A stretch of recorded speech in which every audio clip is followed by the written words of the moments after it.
में बच्चा है, नारी के गर्भ में संतान है, नारी के गर्भ में संतान। और एक बात और स्मरण रहे, नारी अगर गर्भस्थ बच्चा है और नारी को ऐसा लग रहा है कि ये जरूर कुछ परेशानी, कुछ कष्ट जीवन में आने वाला है, हो सकता है मेरे बच्चे को शंका जो होती है, उस समय पर भी स्वधा का स्मरण मूल हो जाता है।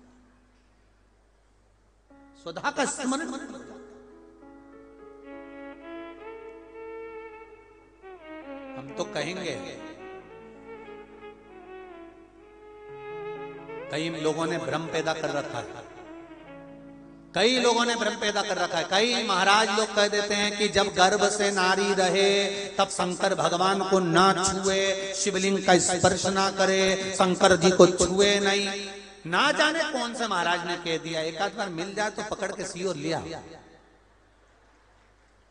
जिसने कहा, जब शिव महापुराण की कथा कर रही है, अकाल मृत्यु वो मरे जो काम करे चंडाल का, और काल उसका क्या बिगाड़े जो भक्त हो महाकाल का। जो शंकर का उपासक होता है, शंकर का स्पर्श करता है, शिवलिंग का मात्र स्मरण, केवल स्मरण, केवल स्पर्श करता है, तो कहा उसके कौटि कौटि पाप छिन्न हो जाता है। तो गर्भस्थ नारी, अरे भाई, लिंगायत संप्रदाय का वर्णन हिंगोली से करा था, परली से करा था कि लिंगायत संप्रदाय में शिवलिंग को मानते हैं।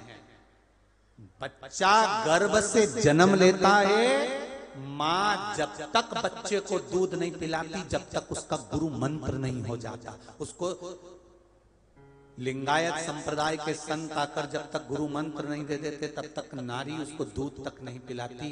यहां तक वर्णन, विचार करिए जरा।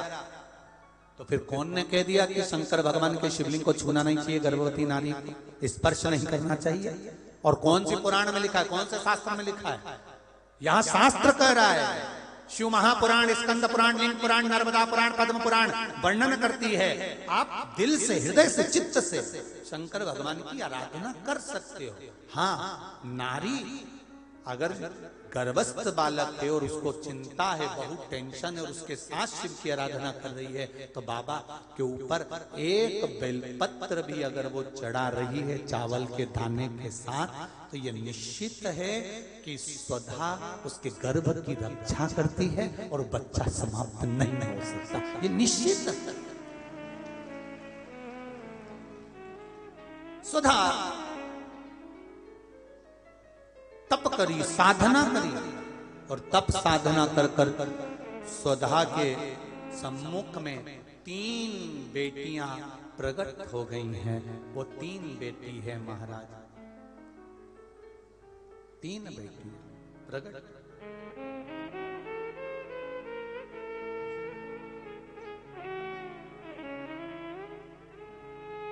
महाराज, मैना, धन्या और कला, ये 3 बेटियों का प्रागट्य सम्मुख में हो गया। आप देखेंगे कल की कथा में कि मैना, धन्या, कला, इन तीनों के नाम से जिसको स्वप्न में सांप दिखते हो, मरे हुए व्यक्ति नजर आते हो, या घर में बार बार घात आ रही होती है, तो पितरों की 3 लड़कियां, मैना, धन्या और कला, इन तीनों के नाम से पीपल के पत्ते की बंदरवाल कैसे बांधी जाती है, जिससे घर में सांप भी नहीं निकलते, स्वप्न में सांप नहीं दिखते, और घर में कोई गलत कार्य नहीं होता, जैसे बच्चे गलत संगत की ओर नहीं जाते, मदिरा